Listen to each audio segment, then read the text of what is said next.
नमस्कार दोस्तों, बहुत बहुत स्वागत है आपका हमारे चैनल अकाउंट्स टीवी पर। दोस्तों आज है हमारी वीडियो नंबर 17 और आज की वीडियो का टॉपिक होने वाला है अकाउंटिंग ट्रीटमेंट ऑफ गुडविल। बहुत ही इंटरेस्टिंग टॉपिक है, मज़ेदार टॉपिक है। और इससे पिछली जो वीडियो थी वीडियो नंबर 16, उसमें हमने इस चैप्टर का फर्स्ट पार्ट डिस्कस करा था जो कि था गेनिंग सैक्रिफाइसिंग रेशियो और इसके क्या क्या इस चैप्टर में करना है। अगर आपने वो नहीं देखी तो जाइए, डिस्क्रिप्शन में लिंक है, पहले उसे देख लीजिए। तो चलिए दोस्तों, बिना टाइम वेस्ट करें आज की वीडियो को स्टार्ट करते हैं।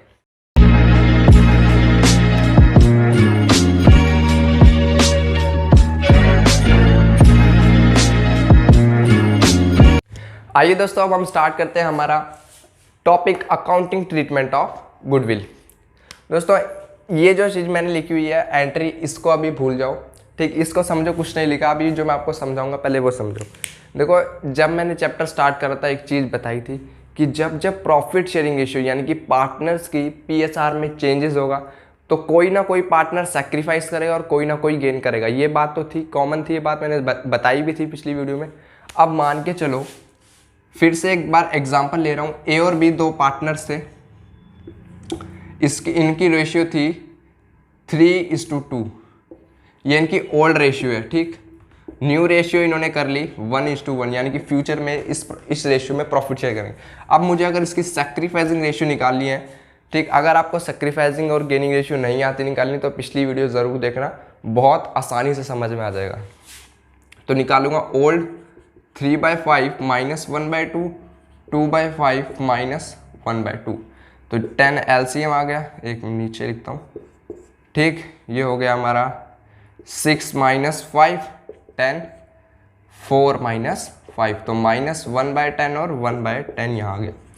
अब एक बात बताओ, मैंने बताई थी कि जिस भी पार्टनर का शेयर नेगेटिव में आता है यानी माइनस में आता है वो पार्टनर गेन करेगा और जो पॉजिटिव में आएगा वो सैक्रिफाइस करेगा। तो ये सैक्रिफाइस कर गया और ये गेन कर गया।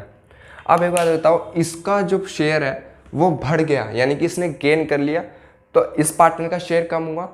अब इस पार्टनर को प्रॉफिट भी ज़्यादा मिलेगा, तो ये इसकी रिस्पॉन्सिबिलिटी है कि इस पार्टनर को, जिस पार्टनर ने सेक्रीफाइस करा, इसके लिए उसको कुछ ना कुछ कंपनसेशन देना पड़ेगा। कंपनसेशन किस चीज़ का? गुडविल का। अकाउंट, ये जो मैंने लिखा ना गुडविल, इसका। अब मान के चलो, कंपनसेशन अमाउंट कैसे निकालोगे?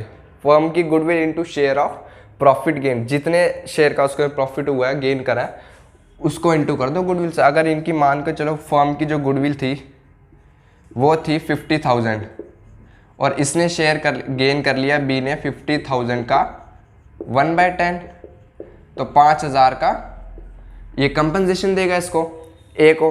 क्लियर है? इतना समझ में आया? अब आ जाओ इस तरफ, ठीक। अब क्वेश्चन जो आएंगे उसको किस तरीके से करना है आपको, उसमें कौन सी एंट्री करनी है वो समझो। When goodwill is adjusted through partners capital account, यानी कि जब जब गुडविल की एडजस्टमेंट जो हम करेंगे कैपिटल अकाउंट्स होगी तो कौन सी एंट्री। अब देखो, दो तरीके की कैपिटल अकाउंट मैंने बताए थे, फिक्स्ड कैपिटल अकाउंट मेथड और फ्लक्चुएटिंग कैपिटल। फिक्स्ड कैपिटल में दो अकाउंट बनते हैं, पार्टनर्स कैपिटल और पार्टनर्स करंट अकाउंट, ठीक। तो एंट्री क्या बनेगी? Gaining partners current account debit to sacrificing partners current account. अब इसी एग्जाम्पल को देखो, इस पार्टनर ने गेन करा था कितने? 5,000 का, तो गेन कर रहा है तो इसको डेबिट करेगी क्योंकि इसके अकाउंट से हमें क्या करना है? पैसे डिडक्ट करने हैं। तो यानी कि पार्टनर्स कैपिटल अकाउंट का एक बात समझ लो, जिस भी पार्टनर्स के अकाउंट से हम पैसे डिडक्ट कर रहे हैं, ठीक, तो वो अकाउंट डेबिट होगा और अगर किसी पार्टनर को पैसे मिल रहे हैं तो अकाउंट क्रेडिट होगा। 5,000 यहाँ पर आ जाएगा और 5,000 यहाँ आ जाएगा। बस नाम क्या हो जाएगा यहाँ पर? बी ने गेन करा तो B is current account debit to B is current account. अब फ्लक्चुएटिंग कैपिटल है तो एक ही अकाउंट बनता है सिर्फ और सिर्फ पार्टनर्स कैपिटल अकाउंट, तो gaining partners capital account debit to sacrificing partners capital. बहुत ही सिंपल है, कुछ भी नहीं है इनमें, ठीक। यानी कि 5,000 यहाँ आ गया और 5,000 यहाँ आ गया, बी टू ए। एंट्री आप लिख सकते हो बीइंग एडजस्टमेंट, सॉरी नरेशन लिखोगे being adjustment entry for goodwill made. इतना क्लियर हुआ? ये तो था जब आप कैपिटल अकाउंट के थ्रू एडजस्ट करोगे। अगर आपको ये एग्जांपल और ये नोट करना है तो नोट कर लो, मैं साइड हट जाता हूँ। आइए दोस्तों, अब एक केस और समझते हैं, ठीक। वो पिछले वाला तो एडजस्टिंग थ्रू कैपिटल अकाउंट था, ये है when goodwill is raised and return of. यानी कि कह रहा है कि जब रेज ऑफ का मतलब होता है कि गुडविल पूरी की पूरी फर्म की गुडविल को पहले बांटना और फिर वापस लेना। यानी कि इस वाले जब आपको ऐसा बोले ना कि goodwill is raised and write of, तो आपको सैक्रिफाइसिंग और गेनिंग रेशियो की निकालने की ज़रूरत नहीं है। ठीक, अगर फ्लक्चुएटिंग कैपिटल है, ठीक, फ्लक्चुएटिंग कैपिटल है, तो goodwill account debited to partners capital account. सबसे पहले तो आप पूरी की पूरी फर्म की गुडविल को पार्टनर्स के बीच बांट दोगे, बट एक चीज़ ध्यान में रखनी है, ओल्ड प्रॉफिट शेयरिंग रेशियो में बांटोगे। कौन सी पीएसआर में? ओल्ड प्रॉफिट शेयरिंग रेशियो में फर्म की गुडविल को पहले बांट दो पार्टनर्स कैपिटल अकाउंट में, देन फिर उसी गुडविल को वापस से राइट ऑफ कर लो, वापस पार्टनर से ले लो, but in new profit sharing ratio. ठीक, अब यहाँ पहले पार्टनर्स में देखो क्रेडिट हुआ, पहले बांट दी, फिर अब यहाँ पर उनसे वापस ले ली, डेबिट कर दिया, लेकिन न्यू पीएसआर। डिफरेंस ये है कि जब बांटोगे तो ओल्ड पीएसआर में पूरी फर्म की गुडविल को, और जब वापस लोगे पूरी फर्म की गुडविल को तो न्यू पीएसआर में। ठीक, अब फ्लक्चुएटिंग कैपिटल था तो अगर फिक्स्ड होगा सेम वही है, बस यहाँ पर करंट आ जाएगा। ठीक है, goodwill account debited to partners current account, पहले बांट दी ओल्ड पीएसआर में, अब partners current account debited to goodwill account in new PSR, अब वापस ले ली।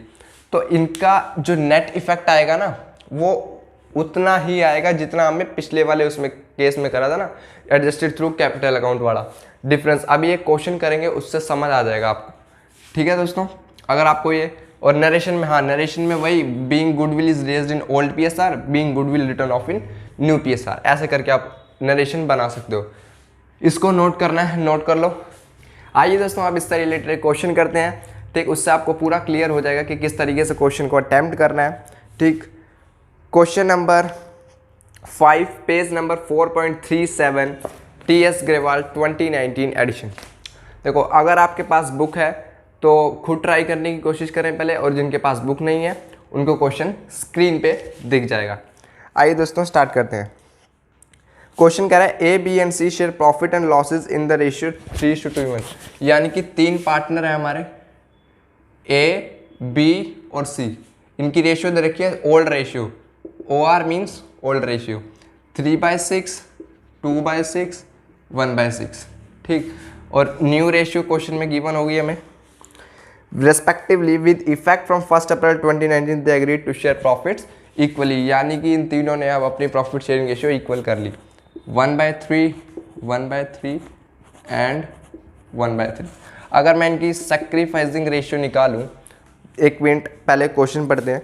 The goodwill of the firm valued at ₹80,000, firm की गुडविल 18,000 है, pass necessary journal entries when goodwill is adjusted through partners capital account and B goodwill raised and write off, यानी कि दोनों के दोनों केस करने हैं जो मैंने अभी समझाए थे। फर्स्ट वाला करते हैं जब गुडविल हमें एडजस्ट करनी है थ्रू पार्टनर्स कैपिटल अकाउंट। एक एंट्री पास होगी इसमें गेनिंग टू सेक्रीफाइस वाली, उसके लिए क्या करना पड़ेगा, गेनिंग सेक्रीफाइसिंग रेशियो निकालनी पड़ेगी। सेक्रीफाइसिंग रेशियो यानी कि ओल्ड माइनस न्यू, यही होता है फॉर्मूला। तो 3/6 माइनस 1/3, 2/6 माइनस 1/3 एंड 1/6 माइनस 1/3। ठीक, एलसीएम ले लो, 6 आ गया, 6 माइनस, सॉरी यहाँ पे रहेगा 3 और यहाँ हो जाएगा 2। ठीक, 6 और यहाँ 2, तो 6 एलसीएम 1 माइनस 2, ये हो गया माइनस 1/6, ये तो 0 हो जाएगा, और ये हो गया 1/6। यानी कि इसका तो ना तो ये गेन कर रहा है सेक्रीफाइस कर रहा है, इसका तो मसला ख़त्म। सिर्फ और सिर्फ ये सेक्रीफाइस कर रहा है क्योंकि ये पॉजिटिव में आया और ये गेन कर गया। क्लियर है, हमें गेनिंग रेशियो भी पता है, अब सेक्रीफाइसिंग शेयर भी पता है। अब कंपनसेशन अमाउंट निकालना। देखो फर्म की गुडविल कितनी है, फर्म की गुडविल है 18,000 और गेन कितना करा है सी ने 1/6, तो यानी 18,000 का अगर मैं सी का निकालूँ 1/6 वो होगा 3,000। यही अमाउंट तो हमें चाहिए एंट्री के लिए, क्योंकि जितना इसने गेन करा है उतना शेयर का कंपनसेशन करेगा इसको ए को। आइए अब एंट्री पास करते हैं। एंट्री बनेगी हमारी गेनिंग पार्टनर्स कैपिटल, तो सीज, और देखो कुछ नहीं बता रखा, फिक्स्ड कैपिटल अकाउंट है, फ्लक्चुएट, तो हम मान के चलेंगे कि फ्लक्चुएटिंग कैपिटल ये फॉलो कर रहे हैं। C's capital account debit to A's capital account, simple C entry बनेगी बस। नरेशन में वही being adjustment entry for goodwill made, ये आप लिख लेना 3000 और 3000। ये समझ में आया? ये तो था इसका फर्स्ट केस। अब कह रहा है कि सेकंड में कह रहा है when goodwill is raised and return of, यानी कि अब हमें ये सैक्रिफाइस एंड गेनिंग वाला नहीं निकालना। जो सेकंड केस समझाया था आपको कि गुडविल पहले पूरी बांटनी है फर्म में और फिर उसको रिटर्न ऑफ करना है। बांटनी किस में? ओल्ड पीएसआर में, और राइट ऑफ किस में करनी है? न्यू पीएसआर में। तो इसको मैं मिटा देता हूं, ठीक।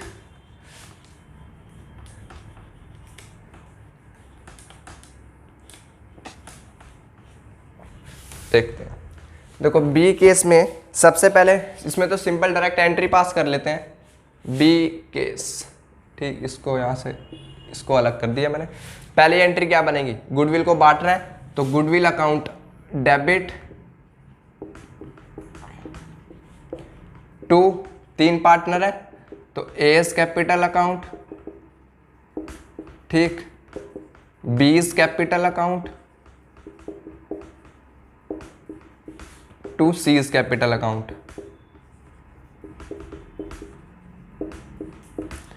कितनी गुडविल है फर्म की? 18,000। अब मैंने बताया था जब गुडविल को पहले आप बांटोगे तो ओल्ड प्रॉफिट शेयरिंग रेशियो में बांटोगे, ठीक। तो यहां पे being goodwill raised in old PSR, ये नरेशन लिखना इंपॉर्टेंट है, ठीक है दोस्तों, नहीं तो इसके मार्क्स नहीं होते पर कटते जरूर हैं, ठीक। इसलिए नरेशन लिखना मत भूलना। 18,000 को आप बांटोगे किस? ओल्ड पीएसआर कितनी थी इनकी? 3:2:1। तो यानी कि 18,000 का 3/6, 18,000 का 2/6 और 18,000 का 1/6 निकालो तो ये हो गया 3,000। एक मिनट, 3,000 ये हो गया और 6,000 ये हो गया और 9,000 ये हो गया। तो यानी कि 9, 6, 15, 3, 18 गुडविल हमारी बढ़ गई। अब इसमें एक और एंट्री करनी है हमें, सेकंड वाली। ये तो थी पहली एंट्री। दूसरी एंट्री कौन सी बनेगी इसमें? जब गुडविल को राइट ऑफ करेंगे, किस रेशियो में? न्यू रेशियो में, ठीक। तो जस्ट इसका अपोजिट कर दो, ए सेकंड एंट्री लिख रहा हूं मैं, capital account debit, B's capital account debit, C's capital account debit to goodwill account. ये एंट्री होगी। नीचे आप नरेशन लिखना वही, being goodwill write off in new PSR, new PSR. अब देखो न्यू पीएसआर कितनी थी इनकी? इक्वल थी, इन्होंने इक्वल कर ली थी तो सिंपल सा गुडविल कितनी थी हमारी? 18,000। 18,000 को 3 हिस्सों में बांट दो तो 6,000 आ जाएगा। 6,000 यहाँ से और 6,000 यहाँ से और 6,000 यहाँ से। क्लियर हुआ? पहले हमने देखो एक बार दोबारा से समझा दे रहा हूँ। फर्स्ट केस में क्या था कि जब भी पार्टनर्स कैपिटल अकाउंट के थ्रू एडजस्ट करनी हो तो पहले आप गेनिंग सैक्रिफाइसिंग निकाल के सिंपल गेनिंग टू सैक्रिफाइस वाली एंट्री कर दोगे, ठीक। जितना जो गेन कर रहा होगा उसने गुडविल का शेयर निकाल के और सैक्रिफाइस पार्टनर को क्रेडिट कर दो। अब जब गुडविल रेज्ड और रिटर्न ऑफ वाली बात आएगी तो पहले पूरी फर्म की गुडविल को बांटोगे, ठीक है, तीनों पार्टनर्स में उनकी ओल्ड रेशियो में, और अगर फिर उसके बाद न्यू रेशियो में उन पार्टनर्स कैपिटल अकाउंट को डेबिट करोगे और गुडविल को वापस लोगे, राइट ऑफ। इसलिए इसको कहेंगे हम, ये राइट ऑफ हो गया हमारा। एक मिनट, ये जो हमने करा ये हमने क्या करा? रिटर्न ऑफ कर दी हमारी गुडविल और ये रेस कर दी यहां पर। समझ में आया? तो अगर मैं आपको दिखाऊं तो देखो बी को यहां पे हमने क्रेडिट करा था 6,000 से और यहां पर डेबिट कर दिया 6,000 से। जीरो नील हो गया ना, फिर से जो उसकी कुछ भी नहीं निकली थी। अब देखो यहां पर सी डेबिट है 3,000 से और ए क्रेडिट है 3,000 से, यानी कि ए को 3,000 का हो गया फायदा मिला है यहाँ पर। तो अब देखो ए को हमने यहाँ पे क्रेडिट करा 9,000 से और अब यहाँ डेबिट कर दिया 6,000 से, तो यानी कि 3,000 रुपये तो अभी भी इस पे पड़े हुए ना, वही इफेक्ट आ गया 3,000। और सी का देखो यहाँ पर सी को डेबिट क्रेडिट करा 3,000 और यहाँ पर डेबिट कर दिया 6,000। समझ में है? यानी कि यहाँ पर पहले से 3,000 दिए फिर इसके अकाउंट से 6,000 काट लिए। क्यों? क्योंकि इसने गेन करा था। ये देखो वही इफेक्ट जो नेट इफेक्ट निकल के आएगा, सिंपल वही निकल के आएगा और इसमें कुछ नहीं है। तो दोनों होपफुली आपको ये दोनों मेथड्स, ये जो मैंने समझाया समझ में आया होगा दोनों मेथड किस तरीके से करने हैं। अगली जो वीडियो होगी उसमें हम समझेंगे एग्जिस्टिंग गुडविल का ट्रीटमेंट, यानी कि बुक में क्या होती है, कोई ना कोई गुडविल एग्जिस्टिंग होती है, अपीयर होती है, तो उस केस में क्या करेंगे। ठीक, अगर इस मेथड से रिलेटेड कोई भी डाउट है तो नीचे कमेंट सेक्शन में बता देना, नेक्स्ट वीडियो में उसको कर लेंगे। तब तक के लिए till then keep on watching, good bye, take care.